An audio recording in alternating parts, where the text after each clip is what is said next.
Hey, good morning and welcome back in. You know, we're used to seeing cats and dogs, maybe even a fish as a pet, but chickens apparently are growing in pet popularity. So how do you care for them and what you should know before getting some chickens? Well, look who we have here in the studio. Well, she said, Dr. Haley Burke said she was going to take it out of the cage and we'd see how it would go. It was not going well at first. She just needed to stretch her wings.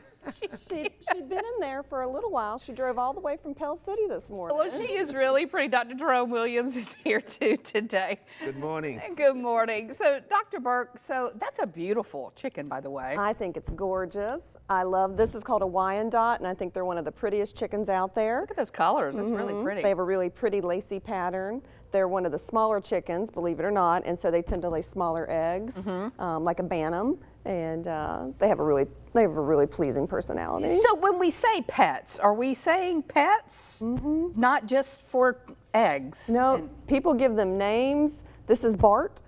They pet them and cuddle them. Some of them will hand feed them. You know, I don't think most people tend to hold them. They don't like it, as you can see. They don't like to be cuddled? But they like being interacted with. They Really? know when feeding time is. They like to come and be fed. So they're really quite entertaining little things. All right, the one still in the cage is talking to us. She is. Yeah, and look at her. She's really pretty. Don't All right, go we're gonna be anywhere, Bart. okay? Bart, you just chill out for 1 second. And this is Miss Shannon. Shannon's so pretty. And Shannon is a Buff Orpington, another very popular egg layer, good in the South because they tolerate the heat really well. They're a good egg layer. Another really pleasant personality. Isn't she beautiful? Hi. She's gorgeous. Yes, she is. But yes, How long do chickens live? so you can get maybe 6 to 10 years depending on the breed. Okay. Yep. All right. But they have such wonderful personalities. They're fun for families. They're fun for children. There's a few main things you've got to worry about. You want to have a good coop and you want to have it well protected. Yeah. So when you say good for children, good for families, what do you mean? Why is that? They don't tend to bite. They don't tend to be aggressive. They're something that kids can help. They can help feed them and interact with them. You know, they don't take a whole lot of work. They can collect the eggs. It's just, they're very entertaining. So I think the personality and the chance to help care for something at an early age, chickens provide that. And I guess if you don't have a rooster around that crows in the morning, it's not an annoyance to your neighbor. It's not. No, females tend to be very quiet. You really haven't heard much out of them. You'll sometimes hear them make a little bit of a song for a couple of minutes after they lay an egg.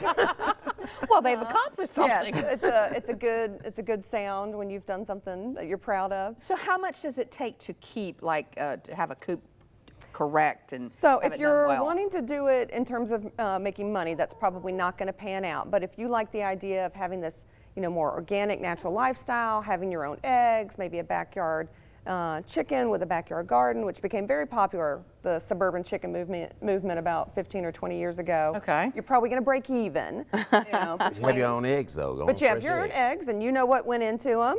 And you know, she's going to come see you. She said, "This is my debut." Oh, look at how she lifts her legs. That's so funny. Okay, she won't go off, right? Probably not. Okay, this is a probably not.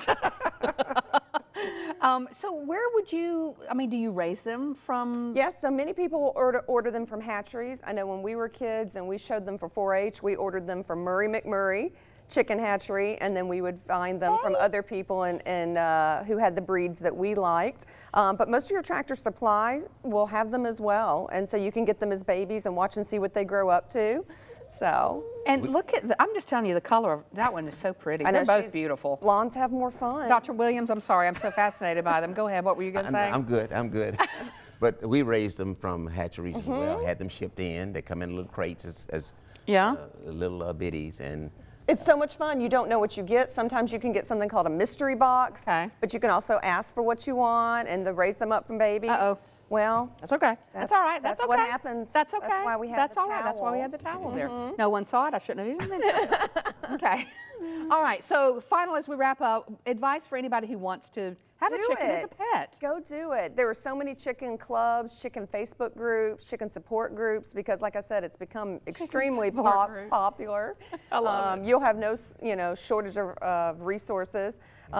Even the Alabama Co-op hosted something this year called Cooptastic, where they would teach about chickens and how to keep them in the backyard and what to feed them. And for the most part, they're less costly than having a cat or a dog as a pet. Absolutely. All right, we are out of time, but this was fascinating and just sweet and fun to look at our chickens here today. Dr. Burke, Dr. Williams, thank you. You're welcome. All right, bye, y'all.